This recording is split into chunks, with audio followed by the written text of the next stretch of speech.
sharpening the pencil. Well, thank you, sir. Yep. Built-in pencil.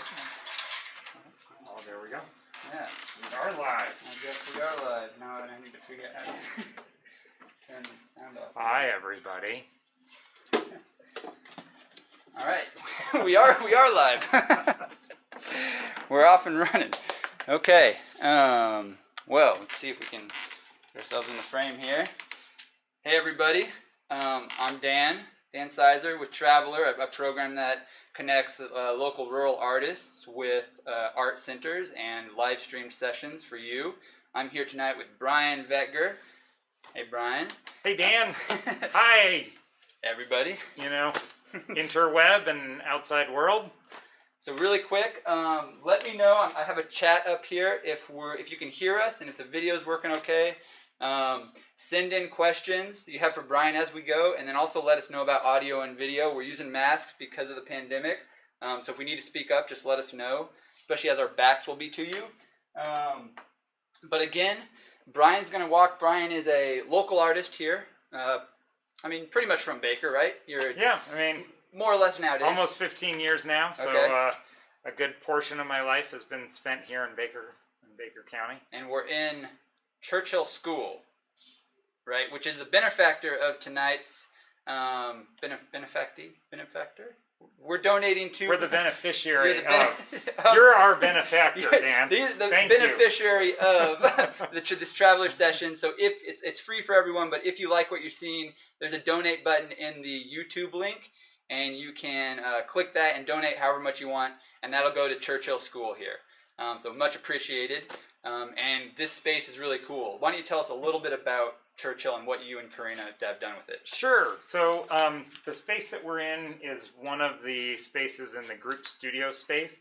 So there's 3 other artists besides myself, Amy Van Gasback, Earl Murphy, and Jennifer Godwin. And they each have their own studio space, similar to what you see Dan and I standing in. And so they have their own little gallery spaces as well as an area to paint like we do here too. And so Churchill School had been opened in 1926 and ran as an elementary school until 2002, and then it sold at auction in 2007, and in 2018 Karina and I bought it and have turned it into this multi-purpose art, music, and recreation space that it is today. And Sweet. So it's you know, we're looking forward to welcoming you back post-pandemic, but it's fun to be here with Dan and be able to share painting and my techniques and the ways in which I do it and how I think when I'm standing at my easel when I'm standing at my easel.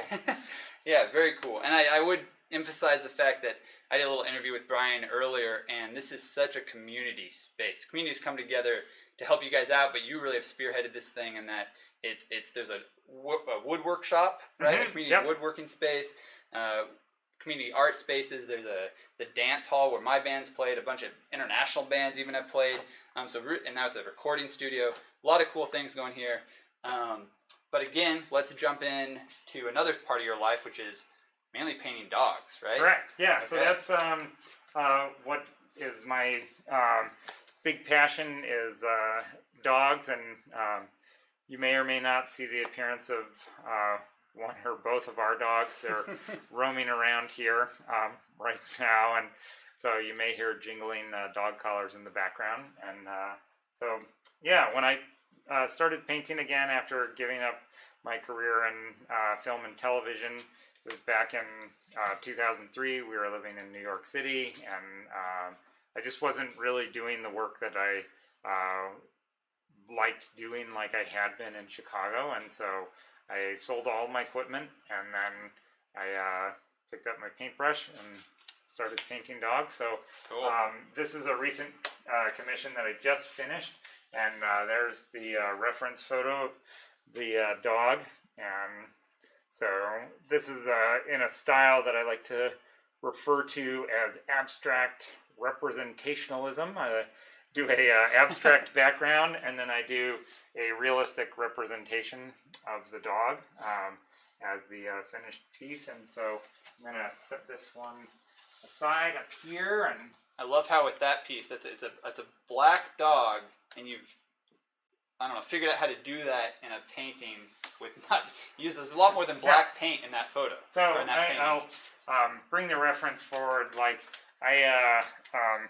it's true. There's quite a few different colors in black dogs that I personally see, and I think you can find, if you look hard enough in your reference photos, to see pinks and blues and purples and oranges and just other colors to bring depth out. Right. And so it's, yeah, black dogs and white dogs generally are not black and white when they're finished on canvas. I mean,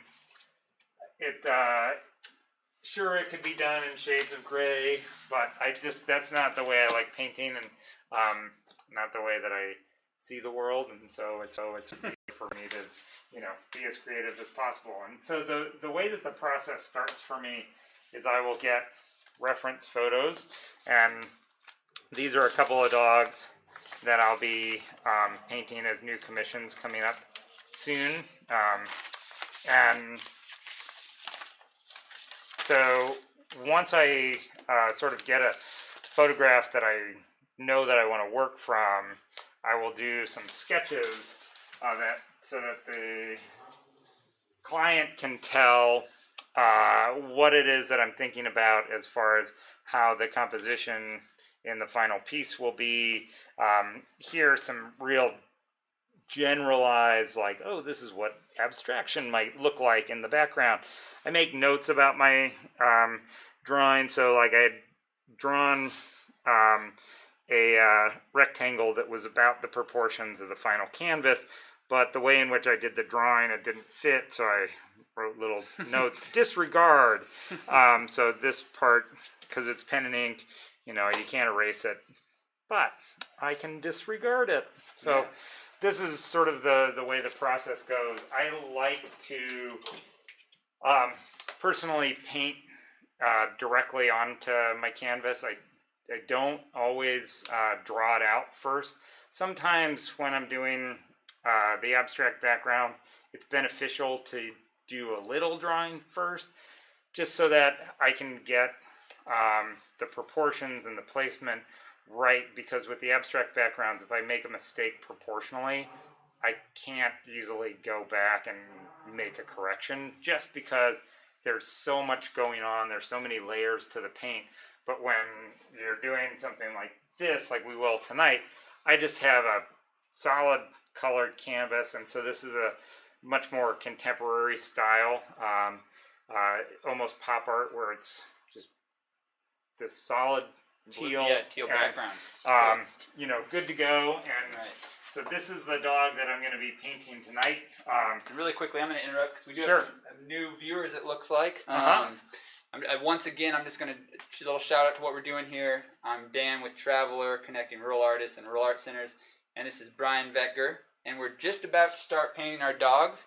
So I think, we'll take it off from there. Again, there's a donate button in the link if you want to donate to Churchill, which is sort of Brian's baby, Brian and Kareen's thing they're doing here. Really cool. There's also a link to check that out.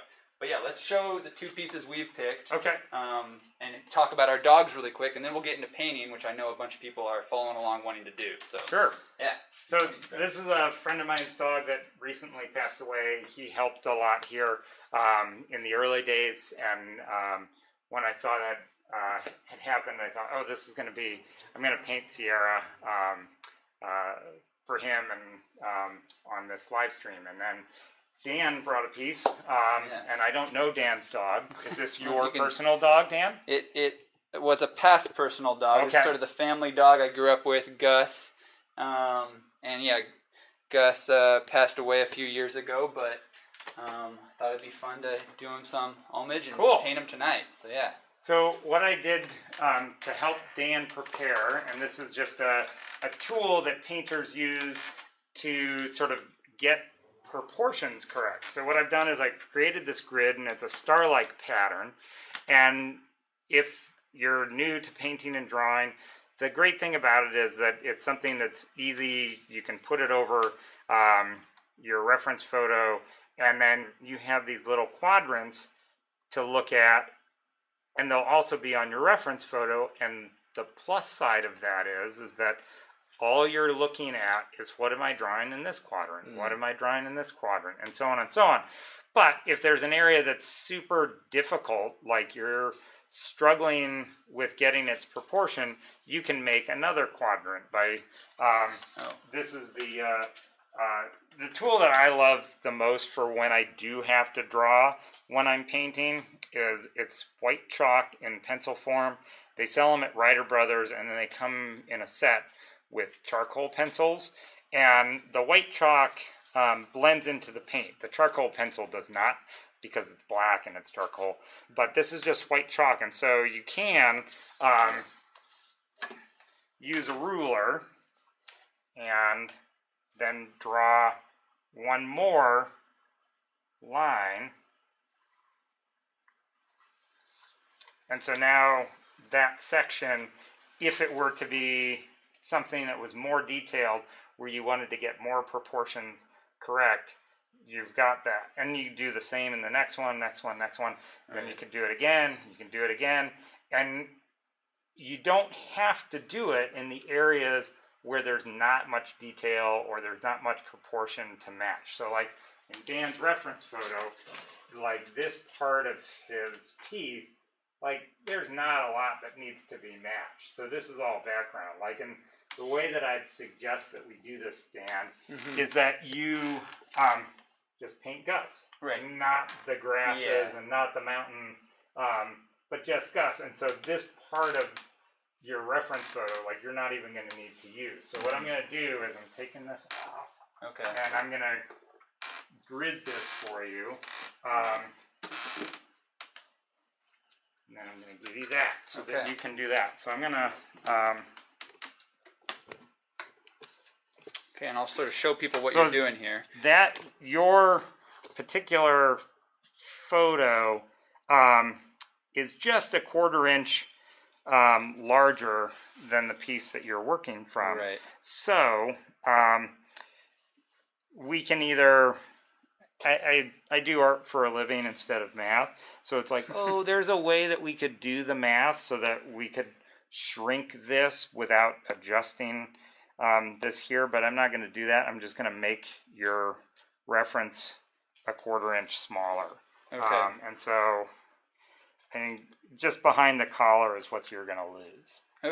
So folks who are doing this at home and might be looking at a photo, if they, first of all, if they wanted to draw this grid, which you did for me, correct, it looks like it's just your 8x8 piece of wood cut in half, and then cut in half again diagonally, correct, to make that star pattern. And then you would do something similar on your reference photo then, is that correct? Correct, yeah. So that's what I'm doing now, is I'm drawing on your reference photo so that you have the same grid there. And, you know, your reference photo doesn't need to be the same as your canvas that you're working from. So let's say you have a 4x6 picture and you're painting on 11x14. Like, they're roughly similar proportions. Right. So what you would just do is grid out your canvas, and then, you know, grid out your photo, and you can, you know, basically get a good sense of where that is. So I do the first X across, and I mean, you could just do it as a simple X. Right. I'm wishing this was a... Could you use my white pencil? You want to... No. I think it just wasn't catching because of the way I'm rolling next to the ruler. There we go. Yeah.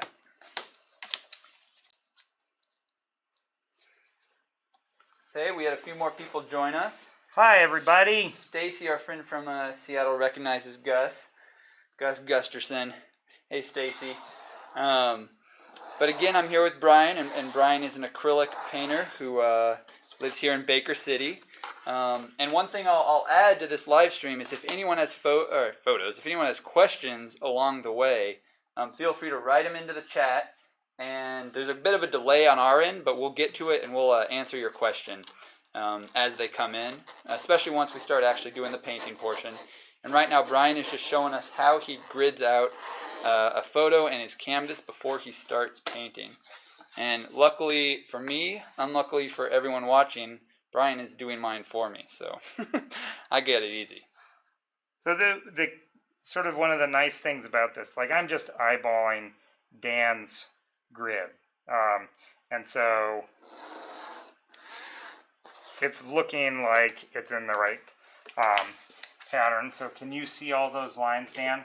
Yeah. Personally? Yeah, I can see those. So the thing is like the one thing that's great about this line, this vertical line, is that you see Gus's eye, a portion of it is intersected right by that line. So then you know, oh, and it's up just about an inch and a half or so. So you know that you're going to put it right there. Right.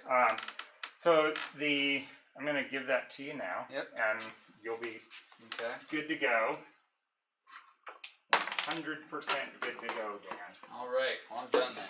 Okay. So I've already pre-prepped Dan's palette for him. He's the lucky one here. Yeah, no kidding. As I was telling him earlier, like if it was up to me, if I could buy pre-solid colored canvases, I would, because then I could get to the painting part. Like the panels that we're using took about 2 days off and on to get to where it's solid color. Wow. So paint goes on somewhat translucently, not opaquely on the boards that we're using. And these are boards that we use for the Little Big Show, which is an annual show the Baker Art Guild does every August. Yeah, and so really cool show. These were just fun because I had them around and I thought, oh, this will be a perfect size, and you know, this will inspire Dan to become a artist in next year's Little Big Show. There you go. So I'm giving him some of the teal that I used on the background because teal is a color that I find a lot of times in black dogs. And so, you know, I can see, depending on how, let's see, what's the word I'm looking for? Tied to your reference photo you are, will dictate what your color choices are. Okay. So looking at Dan's picture of Gus, there's warm tones. So this is probably near, you know, later afternoon when this photo was taken. And so there's just a little bit more warmth in the reflection in Gus's fur than in the photo that I have of Sierra. So like Sierra is out in the snow, and there's definitely a lot more teals in here than what we see in Gus. Right. But if you look over Dan's shoulder and you see Rebecca Cole, she's got black hair. Well, to me, you know, like in the highlights of her hair, there's teal. And it's one of those things that I personally see. It could be the cataract. It could just be my artistic license, but it's something that I find to be in a lot of things that are darker or black. So Dan's palette is inside a Tupperware egg crate. So, you know, if you're a deviled egg maker, like this is what's great about these is that you can put your paint in here. It can stay moist and workable for a long period of time. I keep a little spray bottle like this, and I will spritz it before I quit for the day, or I'll spritz it while I'm painting, and so then it stays more workable. Like if it was a hot summer day and we were outside, acrylic dries really fast, but inside a studio it lasts a really long time. So almost all of these colors were mixed up back in March or before. So there's some things that are pure pigment, like the blue and the black and the orange and the teal. Those are like straight up. Same with the red, but the white. But everything else is mixed, and so these are colors that are in Gus, luckily. And so the black especially. Right. So since Dan probably wants to draw out Gus before he starts painting, I'm going to cover this up and I'm going to make up my palette. And I'll let Dan get started painting. And then I will talk with my back turned to you as I make up my palette. So my palette currently only has a little bit of the teal. And what I'm using for Sierra, because of the tones that are in there, is I have a burnt sienna, which is the darker side of the brown that's in here. And so I'm going to put some of that in here. Okay, and so for those of you at home following along, this might be a good time to also get your palette ready or sort of sketch a grid on your canvases you haven't already, and maybe even start sketching out your dog a little bit if you want to. Good idea. Okay. Cool. So and if you're sketching a cat, it's all right. Whoa. This is paint your dog session. You know, some people like cats. I am just a dog artist. Yeah. So. And on that note too, if for those of you who actually are following along doing a painting, we would love to see that painting after this. So yeah, throw it up on the Facebook page for Travelyr, or send it to me in an email at travelyrlive@gmail.com. Travelyr with a Y, Travelyr. But yeah, just throw it to us, and then we'd love to see them and we'll share them. Because that's a cool thing about this. And also this stream will be posted on YouTube. So if you missed anything or you want to share it with friends, the link will be up right after the stream, and you can take that, share it with anyone you want, or rewatch it. And then a few weeks from now, there'll be a more sort of nuanced, edited version of everything that's going on here at Churchill. And that'll be cool to check out, because what Brian and Kareen have going on here at Churchill encompasses a bunch of different local arts and a whole different thing. So if you're ever in Baker, come check it out. But I'm going to get started sketching my dog a little bit while Brian's mixing up paint. And again, let us know in the chat if you have any questions along the way.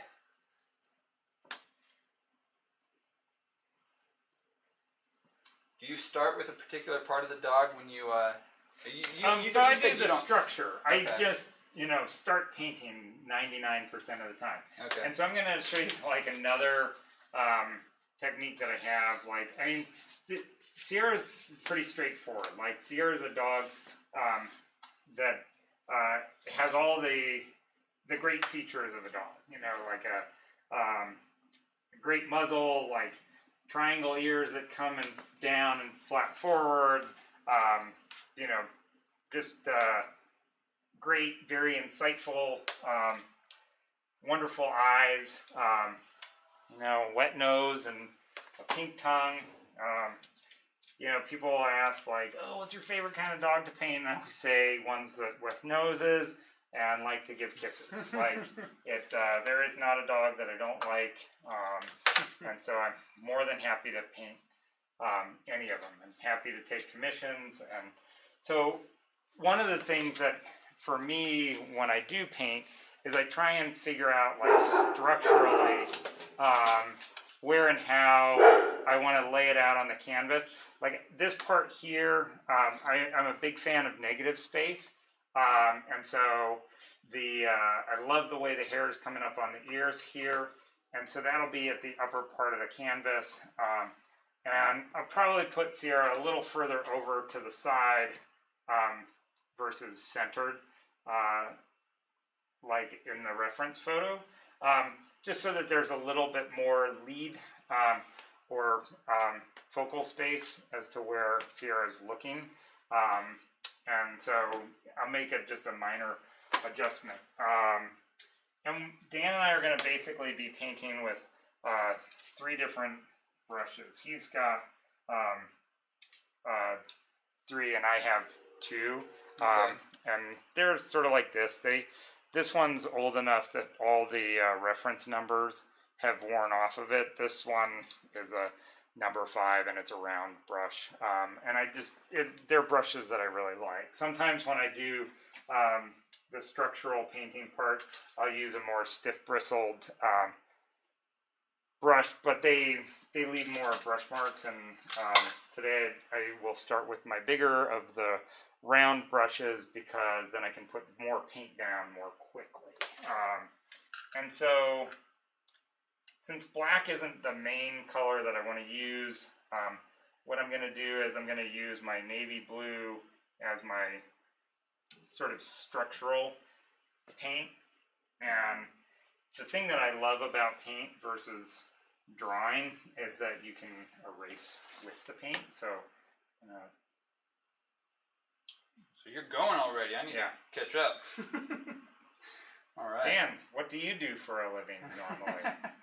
I do not paint for a living. I run outdoor tours. So very great outdoor tours. Very great outdoor tours. But we have dogs on our tours, but I never paint them. All right, I'm almost done with my reference here. This is even, for me, this is even harder than it looks. Just sketching out, the lines help a ton. You're right there, that's a cool thing.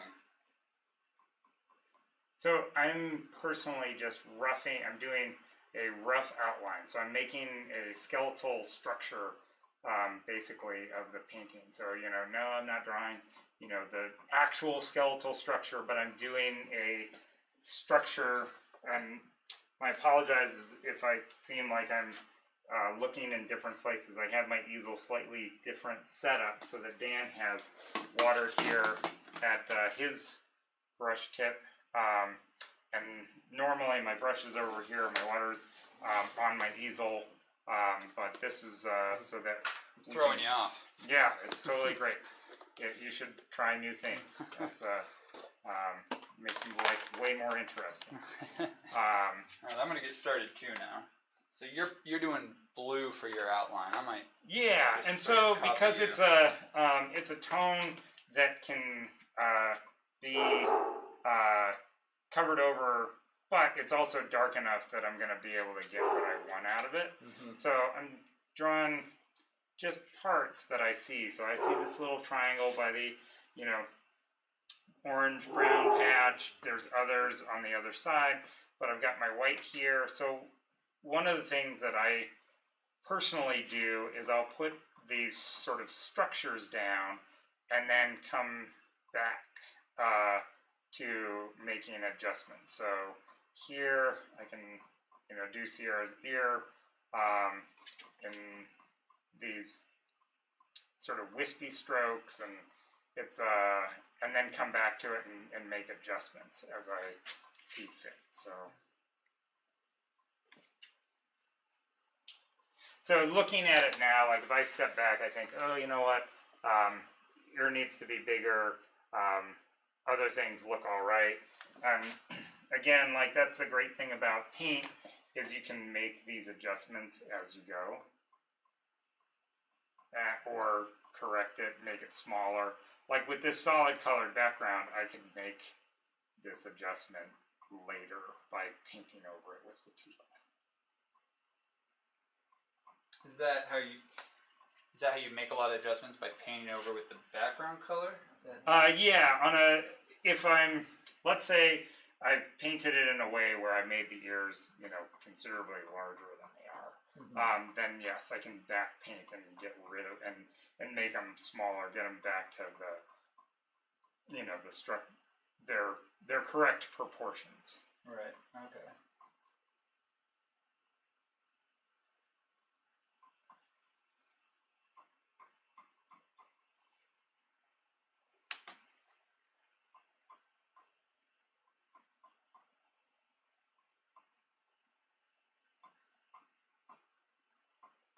And when I'm doing my initial sort of blocking of the painting, I'm doing less fluid strokes because I want to get down basically the structure, and so it's not as important that it's smooth, fluid strokes. That's looking great, Dan.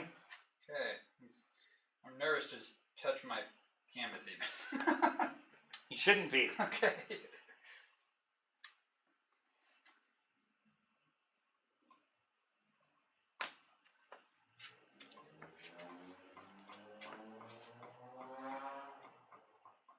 So another technique that I use that helps me with proportions is I like to turn things upside down. Because of the way my brain works and my eyes work. Sometimes, and this happens with a lot of people and a lot of artists, is that you have a preconceived idea of what it is that you're painting, and so you think, I'm painting a dog, and this is a dog's nose, and you have this image of a dog's nose in your mind, and some way, somehow, for me, my sort of default dog nose is what I always see in my head, and sometimes is what my hand wants to paint, but that may not be the dog nose that I'm actually painting. And so by taking my canvas and turning it upside down and taking my reference photo and turning it upside down, I can see, do I have the proportions correct? And so I think, looking at this, it's like, yeah, that looks pretty correct. I'm pretty happy. That does look like the, so you could flip this whole panel. Oh, right. Okay. Good thing I have you. Yeah.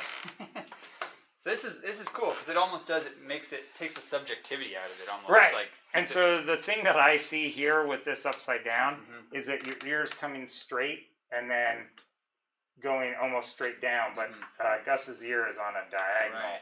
And so it almost matches this angle. Right. It's a little bit less, but that's where the teal can come in, and you can paint over that, and then it goes away, and then you can correct it. Do you just paint on it upside down then? Would you, if you sure. saw that, you would? Yeah. So like with the painting of Rebecca that I showed earlier. Like I painted that upside down over and over again. Okay. Just and one of the reasons is that the human face is very rarely symmetrical, and so, but yet for some reason, like we think of things as symmetrical, and so I was constantly having to remind myself that I wasn't painting my default nose and my default cheekbone.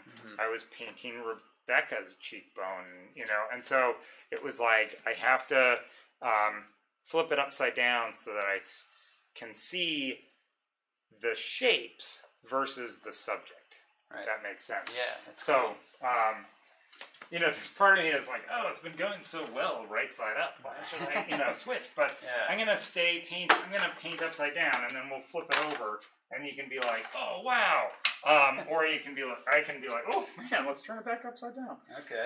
I'm a little nervous, but I'm gonna keep trying upside down.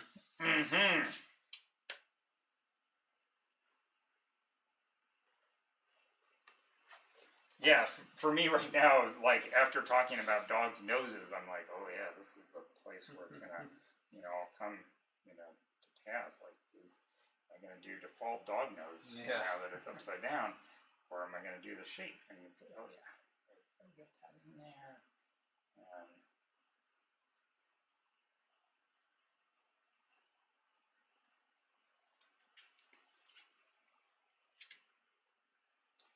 Let's see.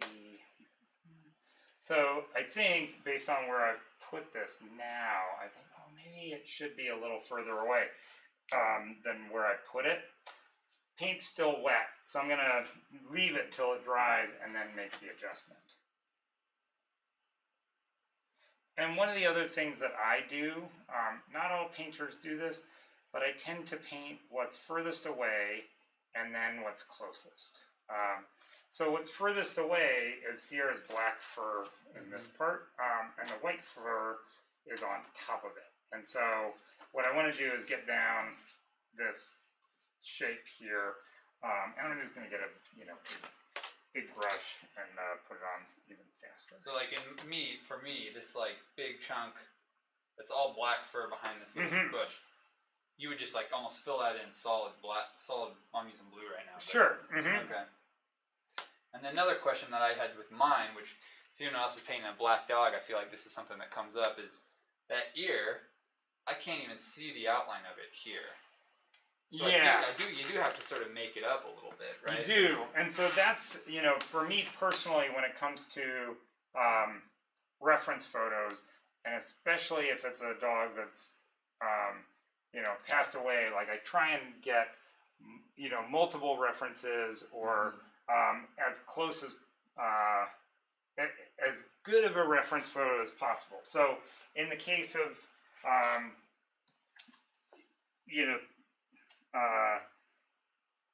a dog that's passed away, if the owner only has a small number of photos, it's still beneficial to have a couple because then you can look at different proportions. If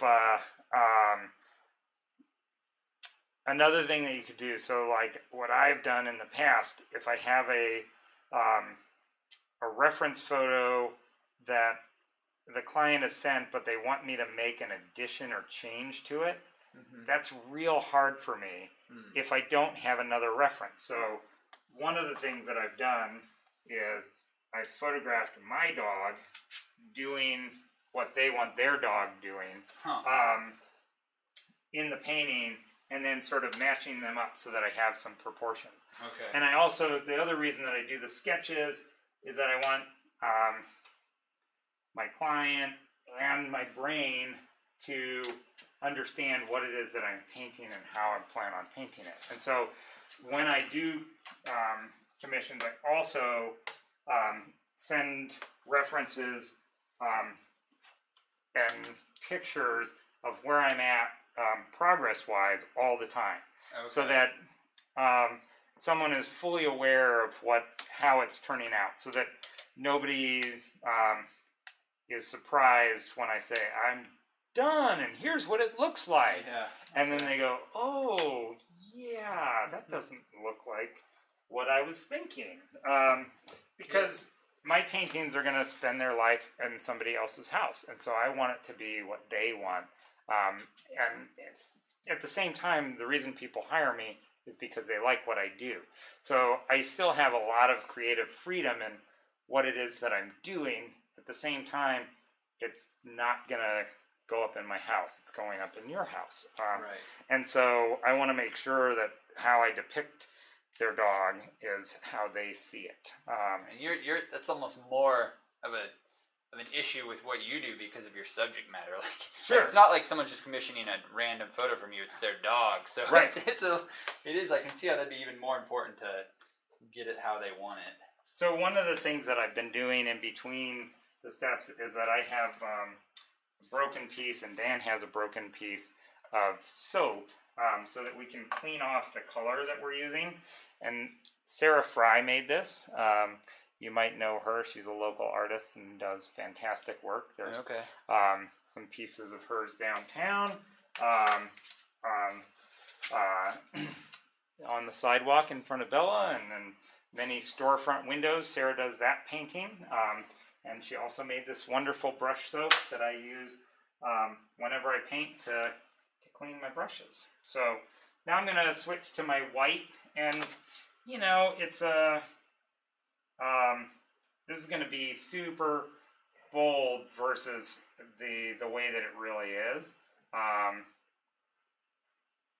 And so I'm putting it out, and I'm going to make it go thinner because there's a shadow on Sierra in the reference. And so, but at the same time, if I get the white down, I can go back in and make adjustments to it. So.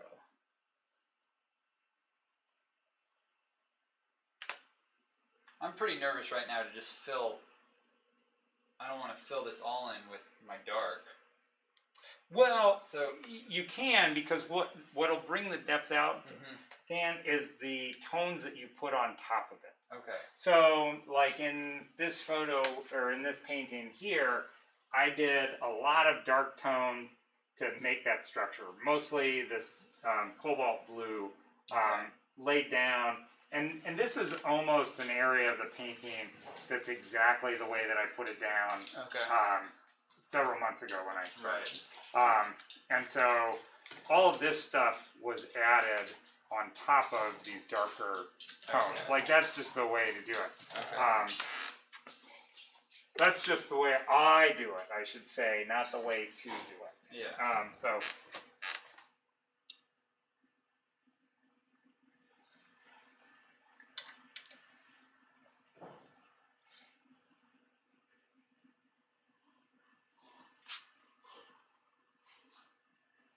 It's funny, we're painting dogs and there's a bunch of dog noises in the back. Yeah.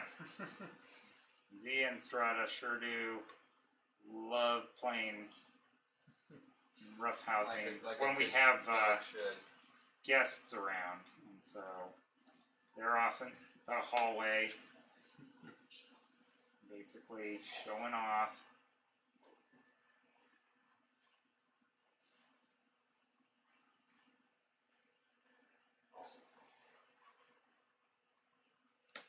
So here, now that I'm painting the white part of Sierra's nose and muzzle, like I'm seeing, I'm making adjustments to some of the proportions and adjusting like where the muzzle is and the jowls and all that stuff.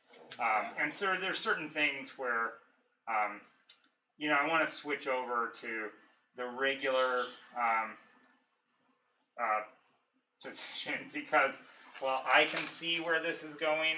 Like you, the viewing audience, may think like, well, wait, how is he seeing or doing that? And so what we'll do is I'll flip this back over, and then we'll get you know, sort of an understanding of where structurally we're at with the painting now. Okay, I'm going to try to actually show people what's going on yours. I'm sorry if I'm blocking it. No, you're good. You know, linebacker shoulders, giant. It's those roofer shoulders. Yeah. Brian just got done roofing all of Churchill. It's been months now. It seems so weird. I had a friend who's dog that I'll be painting. When I went over to photograph it, there was an area where he had lost some shingles, and all I could think of for a couple of weeks was like, oh my God, I've got to go over to his house and help him reshingle it. It's got to be done. And then it's like, no, this is a much more valuable use of my time. It's the actual painting versus the roofing. I'm glad that I know how to do it. And big thanks to Ray Schoen and Charlie Ernst for lending their expertise and helping, and Mason Cessna for spending almost 3 weeks of his life instead of riding a bicycle up on the roof every day with me. And, it is, I gotta say, it was super fun to have done and also now have behind us, and hopefully, you know, in 30 years from now, we'll be in a position to have somebody else do it. Yeah, there you go. Although, you know, I guess it would be great if I'm also, you know, healthy and well enough in my 70s to be able to get back up on that roof and do it again. So here we go. So now we can see, like, oh yeah, that's pretty much, that looks like Sierra, doesn't it? So the by putting it upside down, like, there's definitely some things that it helped me, I think, get right. Like, in looking at it right side up, I see where I can put some other tones in and make some other adjustments that, again, like, now that it's right side up, it's like, okay, let's do that. And so one of the things personally that I find when I'm starting a painting is that the structure comes really quickly and it's really exciting, but it's also not, it's not a finished painting. So there's a part of it where it's like, oh, this is so exciting, like all this stuff is coming together, and then I get to a point where it's like, okay, it's all there now, and now is when the real work begins. So I'm going to switch now to my brown, and I'm going to grab a little bit of orange because there's definitely orange in this brown, and I'm mixing in my palette. So that's the other thing that I find great about using the egg crate, is that you can mix, and it's, for me, it's sort of wet on wet type painting, and you know, that's pretty close match. That's just the way I personally do it. Hi, Zia.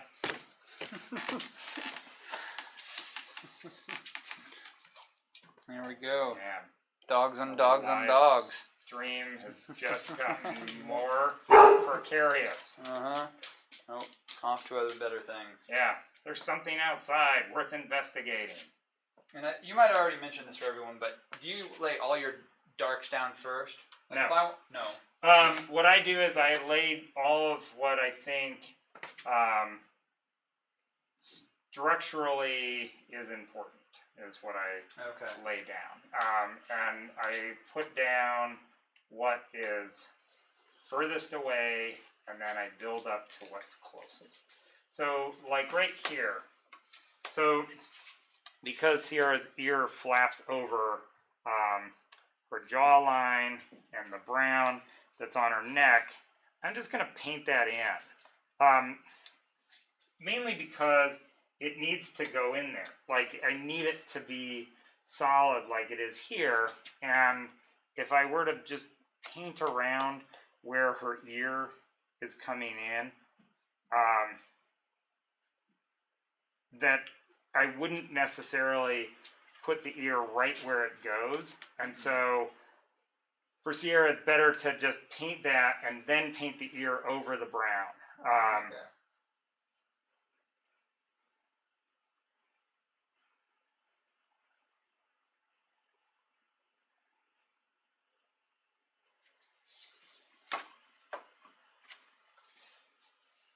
And the one thing about these panels versus canvas is because they're on wood and they're a medium density overlay, what it is it's a plywood with a paper surface that gives it nice and clean surface, and that's what we paint on. And so for me, once a year when I do these, they're super fun, but my preference is, stretch canvas. Cotton, canvas, not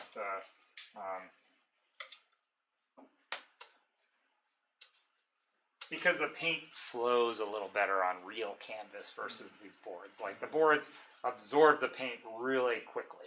Right.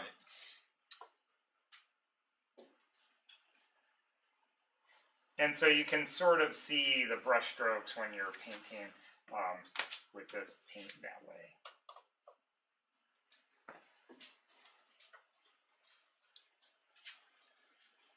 So again, tell me the soap thing if I want to clean my brush. Okay, so you get it real wet, and you could even sort of put it down to the bottom. Like, that's why the aprons look the way they do. Okay. Like, Dan's borrowing one of mine.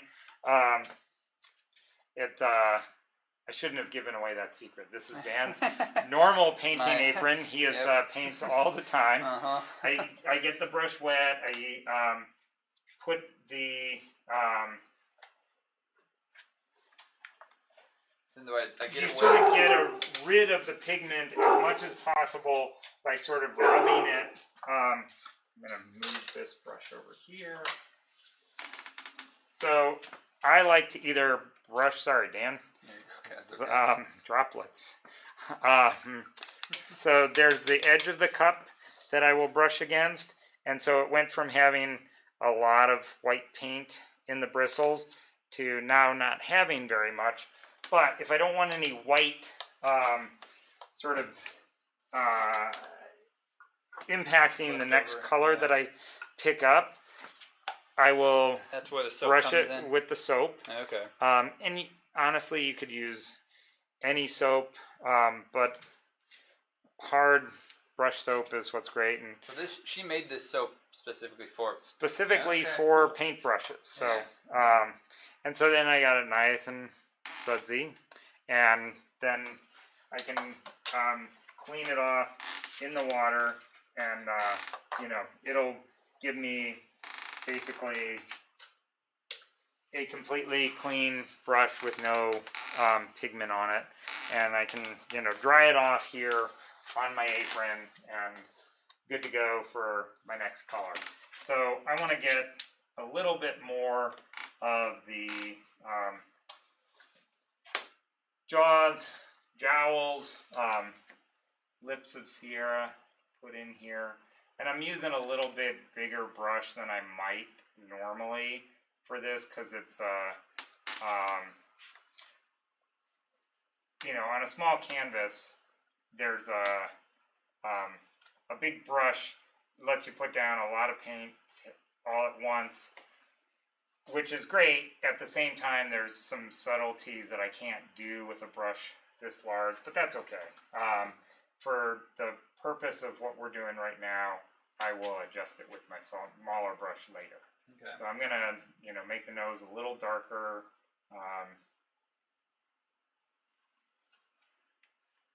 And have you sort of been an acrylic painter since you started, or have you dabbled in a lot of different? I generally paint only in acrylic, although I use both Golden's heavy body acrylic. Golden paint, everybody. New Berlin, New York. It's super great. Just love their pigments. And the heavy body stuff is just a straight up acrylic paint that is really fluid and great, but it's also fairly thick, and so you can get great layers and textures with it, but it dries pretty quickly. Golden also makes this stuff called Open, which is a long working time acrylic paint, and one of the things that they do on all of their paints is they actually have somebody hand paint an actual swatch of the pigment on it, and so then you get to see how opaque or translucent it is when it dries. And so this stuff I like to use for things when I'm doing a lot of blending. And I have a painting that we'll show before the end that I used it on that it looks so completely different than the other paintings do, and it also works completely different. So my friend artist Don Gray, who introduced me to it, had said, "Oh, it's kind of like painting with bubble gum. You push it around versus brushing it on. Like it does behave differently. There's a bunch of mediums that you can use with it to thin it out, get it to do different stuff. And so, but it is a paint that I really, really like when I'm in need of very subtle blending. And so when I'm doing something that's more photorealism versus just straight up like I'm doing with this. Like, well, it will look real as I get done. It won't have all the details that the photograph has, which is fine. Like, I don't want it to. Right. I mean, that's what's different about painting versus photographs, is that you're creating your impression of whatever it is that you're painting. Right. Especially if you're doing something that's realistic. Yeah. Stacy Keller just asks, can we see a close-up of each of your guys' paintings? Sure. So, and that I was actually just going to ask to the group too about that, but let's, Brian. Yeah, so that's pretty much picture perfect right there. And so right now, what percentage done do you think this is? Oh, this is like 15%. Okay. To me, like, there's so much more. It's like, oh, there needs to more to go in here because of what needs to go in here. Like, the eyes aren't there. I mean, they're suggested. And that's what's, makes a really good painting, is that you get the sense of those things that are there, even if they're not there. Right. So we have a sense of all of that makes up Sierra in where we're at right now. And so, like I said earlier, it developed really quickly, but it's like, oh, okay, the tongue needs to go in, the spot needs to go in, the eyes need to go in, like more of the hair needs to go in. Like it's, there are times where with the hair like it is here, like it's so tempting to like paint every one of those. But really all we need to do is do a suggestion of them so that there's a, that texture that Sierra had. Okay. Yeah, so 85% more of your work to still do. And we've been at this for just about an hour, actually. What? So now this is really quickly, you can to help you with your own Crap, struggle. I better get going. There's mine, and yeah, I'm really just sort of going for it. If anyone watching the stream, because I think we will like wrap up in a bit. We've already been going an hour, so let us know if maybe right into if anyone who is painting along, let me know how you're doing. Let us know how far you've got. And if you have any questions, think ahead because we're not going to stay here and finish the next 85% of our paintings with you. We have sleep and other things to get to as well, but thankfully no roofing. Yeah, no roofing, thankfully for Brian. But yeah, if anyone has any questions, thinking ahead on their painting, let us know so we can ask Brian while we have him. And yeah, I guess Brian, looking forward, what do you think are the most, do you have any tips or tricks for going forward once you get we have our basic structures, we have some of our lights and darks in, I guess, at this point. So one of the things that I'm doing here, on my piece, is I'm putting Sierra's tongue in. I picked up a little of my white paint and just started painting directly on the pink that I laid down directly from the jar. Okay. And so I was able to blend it on there. And now the other thing is it's there's just a little bit of a shadow. So I'm going to get a little bit of blue and put that in there and blend it in because that pink is still wet. And so that's one of the things that I love about acrylic.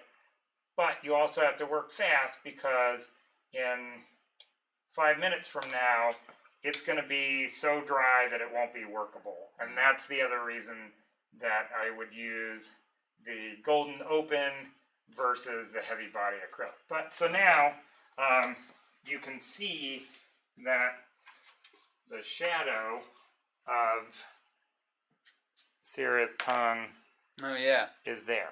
And that's all just done using paint, sort of mixing it on the canvas as I paint, and just, practice is what helps me know that, if I put just a little bit of this, cobalt blue, that's going to give me the shadow that I'm looking for. I put a little pink dot on Sierra's nose that'll be really a white dot, but those are things that I can add in and adjust as I go. So my black, if I want to make it a more realistic nose, I can put that in. Stacy says, those look good, guys. Thanks, Stacy. Yeah, she can see Gus in mine, and she likes the building of color, Brian.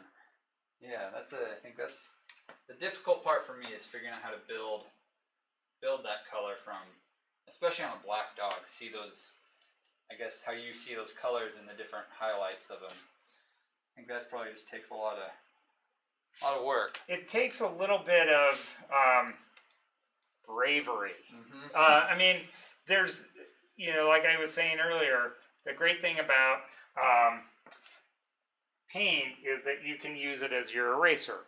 So if you put something down, you can go back and be like, oh, okay, I'm going to, erase that with my paint.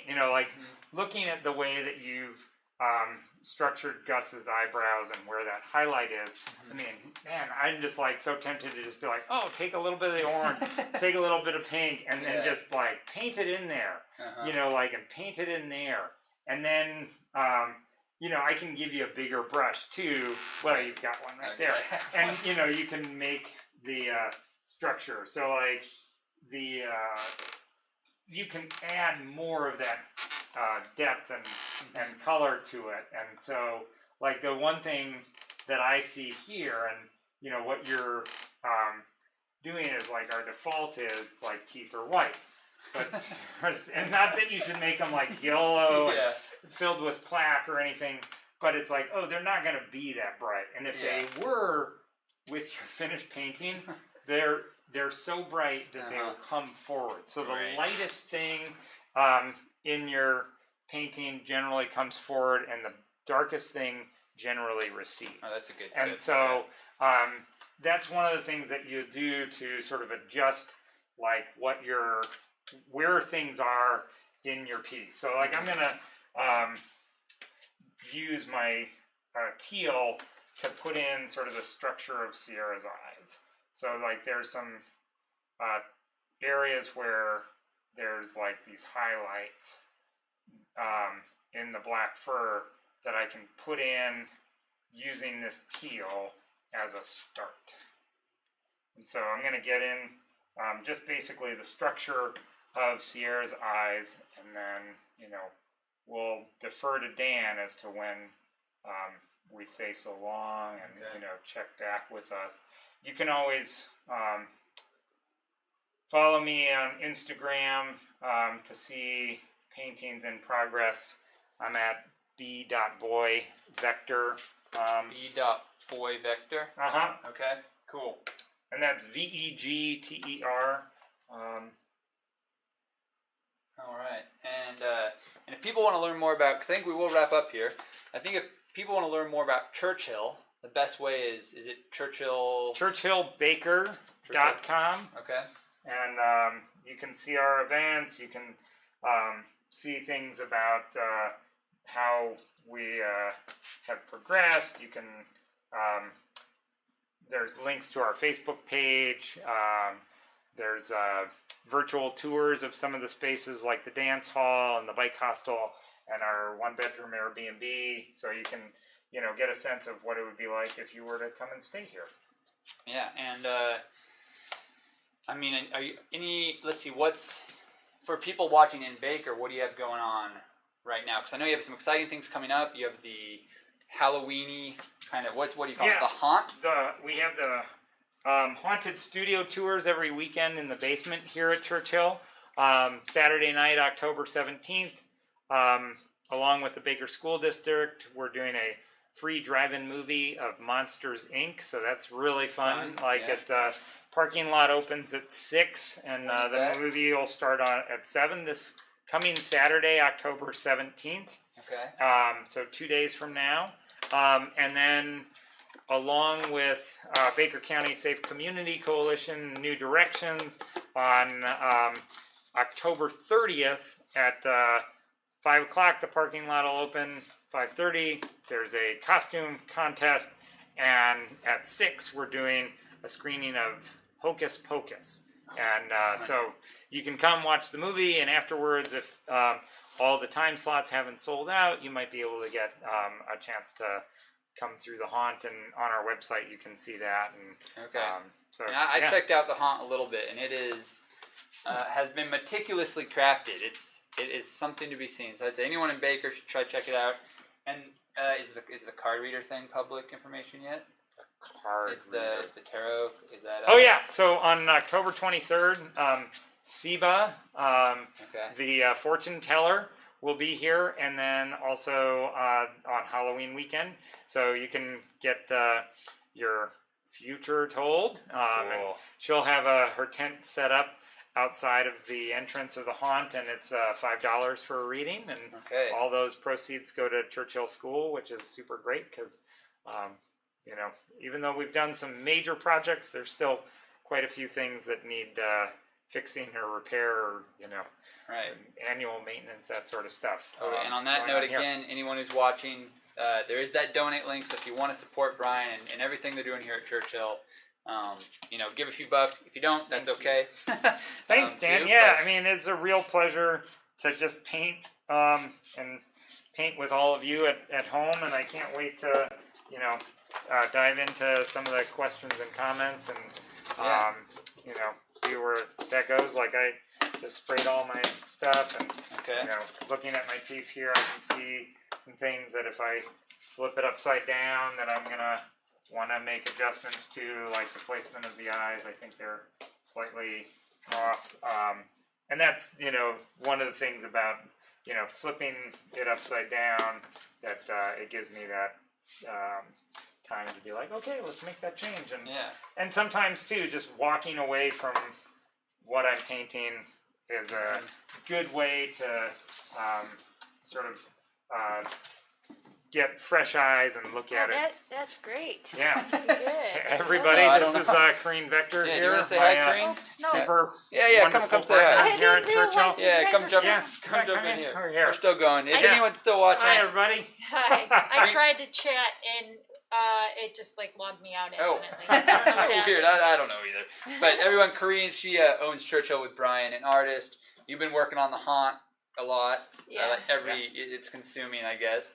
But you're obsessed. Just because I want to.